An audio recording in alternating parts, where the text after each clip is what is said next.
दोस्तों, इससे पहले एक वीडियो मैं आपको दे चुका हूँ, काफ़ी इंपॉर्टेंट वीडियो है। अगर आपने इसको देखा नहीं तो आप इसको जरूर से देखना, क्योंकि यहाँ पे हमने ट्रंप ने जितना भी टैरिफ लगाया है कंट्रीज टू कंट्रीज, वो हमने डिस्कस किया है। इंडिया के ऊपर कितना हमला यहाँ पे हुआ है, कुछ कंपनीज है जिनके स्टॉक्स आज काफ़ी गिरे हैं, काफ़ी बड़े क्रैश हुए हैं, उसको डिटेल में डिस्कस किया है।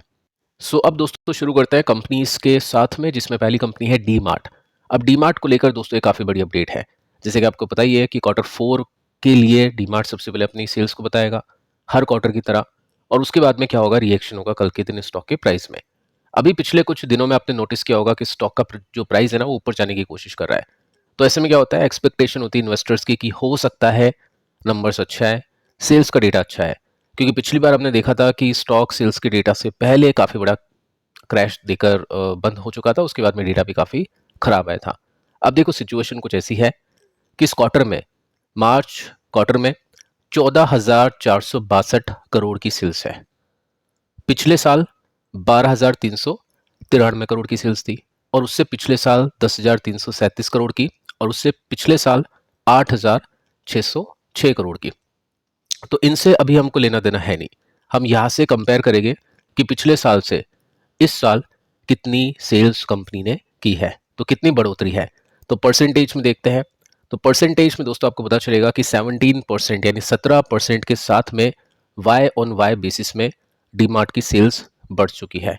अब ये पॉइंट है कि इन्वेस्टर्स की क्या एक्सपेक्टेशंस थी, और उसके हिसाब से कल किस तरह के रिएक्शंस हम इसमें देख पाएंगे। साथ में दोस्तों आपको बताना चाहूँगा कि स्टोर जो काउंट है वो भी काफ़ी तेज़ी से इम्प्रूव हुआ है। पिछले 4 साल की बात करें तो इस साल काफ़ी ज़्यादा स्टोर्स कंपनी ने ऐड किए हैं। अभी कितने स्टोर्स हो चुके हैं कंपनी के टोटल 415 स्टोर्स हो चुके हैं इंडिया में। तो कल देखना पड़ेगा कि किस तरह का रिएक्शन आएगा और स्टॉक का प्राइस कहाँ पर जा सकता है। आपकी क्या एक्सपेक्टेशन है कंपनी के लिए, स्टॉक के लिए? आप चाहे तो कमेंट कर सकते हैं। अब देखो वैल्यूएशन कंपनी की 100 के आसपास वापस आ चुकी है। अब इसके पीछे का रीज़न है कि पिछले कुछ दिनों में स्टॉक का प्राइस बढ़ चुका है, इस एक्सपेक्टेशन में कि इस बार अच्छे नंबर्स आ सकते हैं और वैल्यूएशन वापस से 80 के आसपास आ जाएगी, यानी कंफर्टेबल हो जाएगी। मार्केट कैप कंपनी का 2,70,000 करोड़ के आसपास पहुंच चुका है। अब स्टॉक का जो प्राइस चला है वो आप इसमें देख सकते हैं। चार्ट के अंदर आपको सिंपली पता चलेगा कि यहाँ पे स्टॉक ने सपोर्ट लिया, और उसके बाद में यहाँ पे तेजी बनी अच्छी खासी, यहाँ पे तेजी बनी, और अभी भी तेजी बन रही है। तो ये काफ़ी स्ट्रॉन्ग सपोर्ट स्टॉक का बना था। इसको थोड़ा सा डिटेल में देखें तो पिछले कुछ दिनों में स्टॉक का प्राइस काफ़ी बढ़ चुका है और अपने रेसिस्टेंस के आसपास आ चुका है। देखते दोस्तों कल किस तरह का रिएक्शन यहाँ पे हम देख पाएंगे।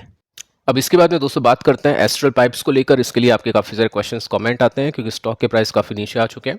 देखो एक न्यूज़ है, न्यूज़ कुछ ऐसी है कि कंपनी को सर्टिफिकेट मिल चुका है BIS से, क्योंकि OPVC पाइप जो यूज़ की जाती है वाटर सप्लाई के लिए, वो स्टैंडर्ड के हिसाब से सही है। अब वाटर सप्लाई, वाटर ट्रीटमेंट, ये आगे चल के काफ़ी अच्छी ग्रोथ वाले सेक्टर्स बनेंगे, क्योंकि काफ़ी डिमांड है वाटर की। जिस तरह की पॉपुलेशन बढ़ेगी, ट्रीटमेंट की ये सब चीज़ें काफ़ी ज़्यादा आगे चल के इम्प्रूव कर सकती है और उनकी डिमांड काफ़ी बढ़ सकती है। तो पाइप्स की डिमांड होगी और लीडर ये है। तो यहाँ पे अच्छी एक न्यूज़ हमने देखी है। अब इतनी भी कोई अच्छी न्यूज़ नहीं है कि कल के दिन स्टॉक का प्राइस काफ़ी ऊपर जाके बंद होगा, लेकिन ये न्यूज़ आपके लिए काफ़ी इंपॉर्टेंट है। अब देखो स्टॉक का प्राइस क्यों नीचे है। आपको पता ही है कि नंबर्स अच्छे नहीं आ रहे पिछले कुछ क्वार्टर्स में, इन्फ्लेशन का प्रेशर है। कंपनी सेल्स तो अच्छी दे जाती है, लेकिन जो कंपनी का प्रॉफिट है वो अच्छा नहीं आ पाता है। अभी डीमार्ट की सिचुएशन भी कुछ ऐसी है। हमने देखा सेल्स का डेटा 17% के साथ में सेल्स बढ़ी है, लेकिन प्रॉफिट आते आते 10-12%, 15% ऐसी ग्रोथ दे देते हैं। तो सेम काइंड ऑफ सिचुएशन यहाँ पे भी देखने को मिल रही है। तो गवर्नमेंट ने काफ़ी पहले, ये 25 नवंबर का डेटा है, कट किया था इनके टारगेट को, और उसके बाद से स्टॉक नहीं चल पाया, क्योंकि एस्ट्रल है, प्रिंस पाइप है, यहाँ पे जो वॉल्यूम है उसकी रिकवरी है। सेल्स प्रोडक्ट्स कंपनी ज़्यादा बेच रही है पिछले क्वार्टर से, पिछले साल से, लेकिन जो प्रॉफिट के मार्जिन है ना वो इम्प्रूव नहीं कर पा रहे हैं। तो ये रीज़न है। अब यहाँ पे आप देखोगे तो इस सिचुएशन में जहाँ पे कंपनी का प्रॉफिट अटका हुआ है, वहाँ पे कंपनी को 70 की वैल्यूएशन मिली हुई है।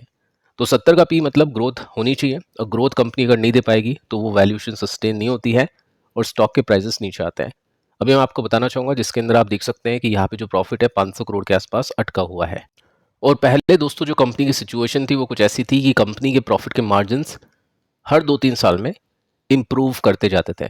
आपको सिंपली हमें पता चलेगा कि 10 साल में जो कंपनी की सेल्स है वो 18% के CAGR के साथ में बढ़ी है, लेकिन जो कंपनी का प्रॉफिट है वो 18% की सीजीआर से बढ़ के नहीं, 21% की सीजीआर से बढ़ा है।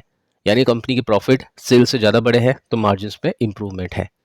उसके बाद में आप देखोगे 5 साल में सीजीआर है 18% की ग्रोथ की सेल्स की, और जो प्रॉफिट की बात करें 22% के है, यानी यहाँ पे मार्जिन इंप्रूव हुआ है। पिछले 3 साल का सीजीआर देखें तो सेल्स तो कंपनी की बढ़ चुकी है 21% के साथ में, यानी डिमांड अच्छी है, वॉल्यूम काफ़ी अच्छे है, लेकिन जो प्रॉफिट है वो 10% के सीएजीआर के साथ में बढ़ा है। और रिसेंट प्रॉफिट को देखें तो माइनस में है, यानी प्रॉफिट नहीं बढ़ पा रहा है।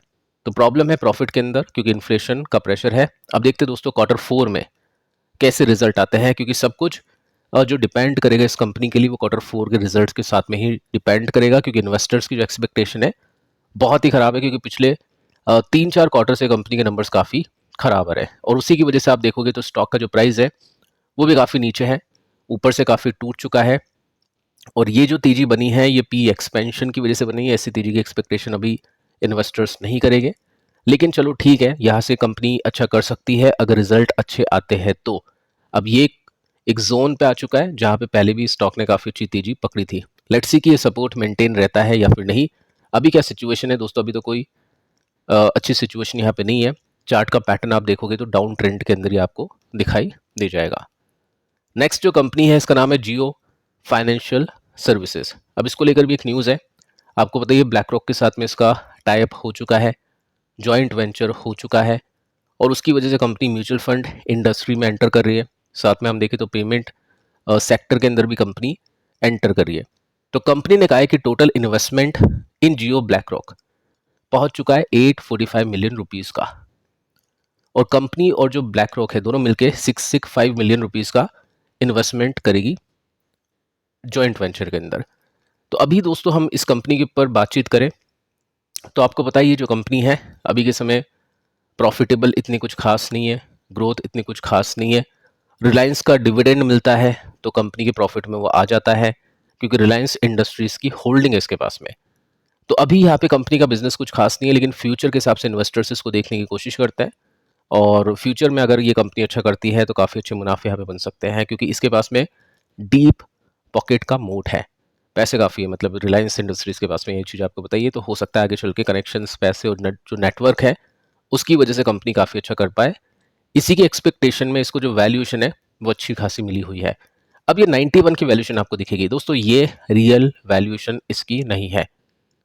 इसके पास में रिलायंस इंडस्ट्रीज़ के स्टॉक्स है, लेकिन वो स्टॉक 50% या 50% से ज़्यादा नहीं है। अगर 50% और 50% से ज़्यादा होते हैं तो रिलायंस का जो प्रॉफिट है वो इस कंपनी की बैलेंस शीट, इस कंपनी के पीएनएल अकाउंट में दिखता, और प्रॉफिट दिखता तो वैल्यूएशन कम होती।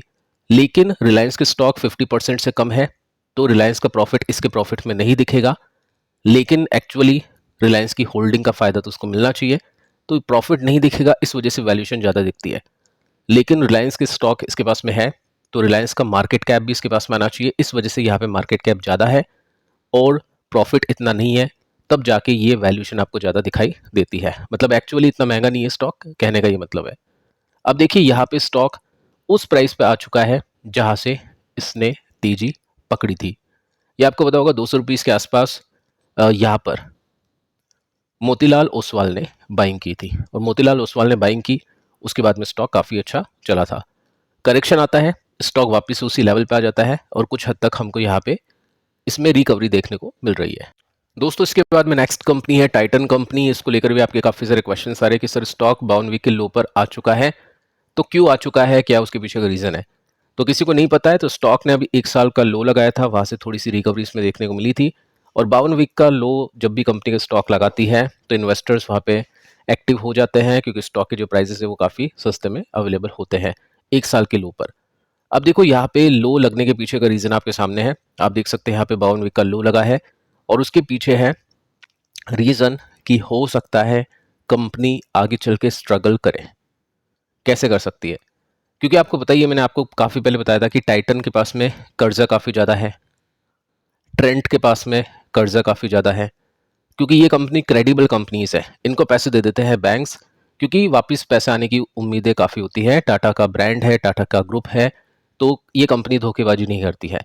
तो इस वजह से कंपनी काफ़ी कर्जा उठाती है और उसको एक्सपेंशन में लगाती है, नए स्टोर्स को ओपन करने में। और उसी की वजह से कंपनी की जो बैलेंस शीट है वो खराब हो जाती है, और बैलेंस शीट खराब होते ही इन्वेस्टर उसको थोड़ा सा नेगेटिवली देखते हैं। तो रीजन आप देख सकते हैं कि यहाँ पे इन्वेस्टर्स को चिंता है कंपनी के डेट इक्विटी रेशियो की। अब इसका मतलब कंपनी के पास में कितना कर्जा है कि डेट टू इक्विटी रेशियो इसका काफी बढ़ चुका है। पहले रेशियो आप देखो कितना है, तो रेशियो में आपको पता चलेगा 2.22 है, बहुत ज्यादा है। ये 1% से ज्यादा होते ही उसको ज्यादा माना जाता है, और ये तो 2.22% का है। यानी जो कंपनी अभी मार्केट में आई है कल्याण ज्वेलर्स, उसका भी डेट टू इक्विटी रेशियो 1 के आसपास है। लेकिन जो दिग्गज कंपनी है, पुरानी कंपनी है, मार्केट कैप जिसका सबसे ज़्यादा है, उसका डेट टू इक्विटी रेशियो 2 का है। तो ये एक नेगेटिव कंसर्न इन्वेस्टर्स के मन में आ चुका है। अब इसका मतलब ये नहीं कि कंपनी खराब हो चुकी है, आगे कंपनी प्रॉफिट नहीं कमाएगी, लेकिन मार्केट अच्छा रहा तो जो भी कंपनी कर्जा लेके काम करती है उसको प्रॉफिट ज़्यादा होता है, क्योंकि वो काफ़ी तेज़ी से एक्सपेंशन कर लेती है।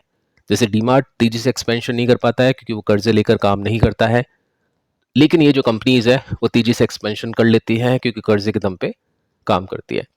अब यहाँ पे आप नोट करोगे तो कितना कर्जा है कंपनी के ऊपर, उसको दिखाता हूँ मैं आपको।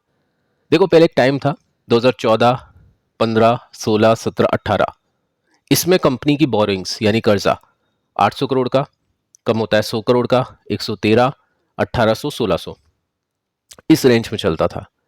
अभी का कर्जा आप देखोगे तो 2022 में ये कर्जा बढ़ के 7,275 करोड़ का हो गया।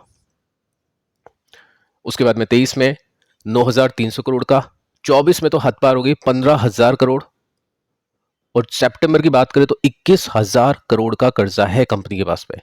वो बात दोस्तों अलग है, कंपनी की एसेट्स भी बढ़ती है, कंपनी का प्रॉफिट्स भी बढ़ता है, मार्केट कैप भी बढ़ता है, बट कर्जा बहुत ही तेजी से बढ़ रहा है। तो ये चीज इन्वेस्टर्स को थोड़ा सा नेगेटिव लग रही है। इसी वजह से आप देखोगे तो बाकी जो गोल्ड कंपनीज है, छोटी छोटी कंपनीज, उनके स्टॉक्स में रिकवरी चल रही है, लेकिन यहाँ कोई भी रिकवरी देखने को नहीं मिलती है। करेक्शंस हो चुके हैं इसमें पहले भी काफ़ी ज़्यादा।